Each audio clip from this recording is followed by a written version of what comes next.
Hi folks, I'm Euge Valovirta and this one is about BOGREN's latest amazing product, BASSKNOB, crushing bass tones with one knob, and also the update for AmpKnob and how you can use that also with bass to get crushing bass tones. Alright, so this is a mix of my latest solo single. It was released a few months ago called Take a Walk, which features Ade Larsson on drums and Nico Hartonen on vocals. And I played the bass and guitars. What was cool thing, I record always DI sound. On the released version, I used a Tech 21's Jetty Lee, bass preamp, but I also had a DI sound, so I'm gonna use now the bass knob on this one. And as you can see, I have the bass knob and amp knob. I just copied my DI to these other tracks, but let's focus on the new bass knob first. So let me play the song, just drums and bass, and I'll tweak this so you'll hear how this sounds. Oh yeah, the bass I used on this is a old Tokai Precision with EMG active pickup.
Like you hear, it sounds pretty damn good. One knob, classic Ambek, and you can choose dirt or clean, and then there is a tuner. You can bypass the included cabinet impulse response and use your own, and then the gate settings, probably you heard it kind of tighten it a little bit, so it cuts a little bit of the whatever noise there is. So this, and then when I bypass this, you hear it's just a DI. So I recorded the DI, first went to the radial J48 DI box, and then to the audio interface, and then on the recorded released version, the through from the radial DI went to the Sansan. But on this one, this mix now, this version, it's only the DI sound and the bass knob. Like I said on the intro, the AmpKnob, Jens released an updated version, which now also has a cab on and off. This wasn't on the original, so you can use your own or another third-party impulse responses if you wish. And it has a tuner. I don't remember if the original had a tuner, but anyway, this has a cab. It's really, really cool, and you can use this on bass also, because many times when I mix bass and record, I kind of mix it like the low end is a little bit cleaner, and then the mids and highs are distorted. So what's going on here? So on this AmpKnob channel, I've cut it everything from 200 Hz, and there's a little bit compression, not much. The same on BASSKNOB. There was a little bit. The threshold is 0, so it's just evening out my playing a little bit, but nothing else was in there. It's amazing. I don't know what it is with Jens thinking, because many times, when I use products, these plugins or whatever, I always feel like, okay, I need to tweak this or tweak that. Yeah, it's good, but with these Jens products, it's always like, yeah, sounds great. I don't have to do anything. There's no additional EQ nowhere on the bass. It just works great. It's like we think alike. We've been working together, so that's probably one of the reasons. But man, these products are good. Anyway, now you heard it was just the amp, but if you want to add a little bit more clank, what I do many times when I record or mix, I use a guitar amp for the clank. Either a real amp, many times the Plexi, or then, a plugin like this AmpKnob, and I just cut the lows around 200 Hz. So it's just kind of like mids and highs. So check it out how this sounds now when I blend that in. It's here the fader, so pay attention to the faders.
So if you want to have a clank, you can get it really easily. Just like what I've done here, I just copied the DI track to another track and then put it the AmpKnob. So fantastic bass sounds. Now with two knobs, wow!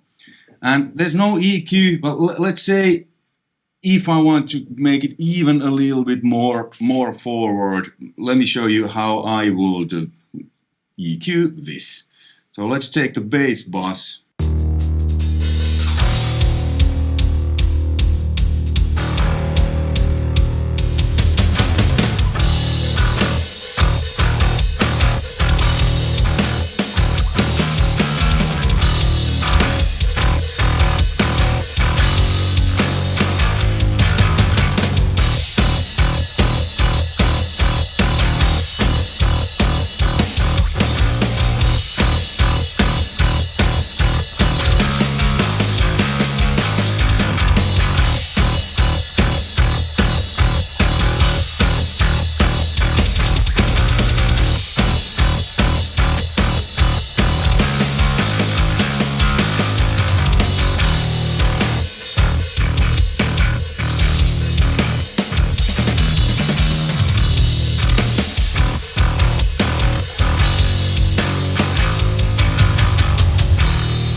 So I tried to do the low cut, but I think the low cut is kind of baked in there because the Jens products are mix ready. There was no need for the low cut. It was, there wasn't that much. 5K easily. Bass I add somewhere between 4 to 8K, whatever kind of feels good. There's no. So what did I add? 5 dB at 5K just to make it a little bit more present. And the bass didn't have any compressor on these. Well, let me show you while we're at it what these compressors are doing. So if we take the bass knob now.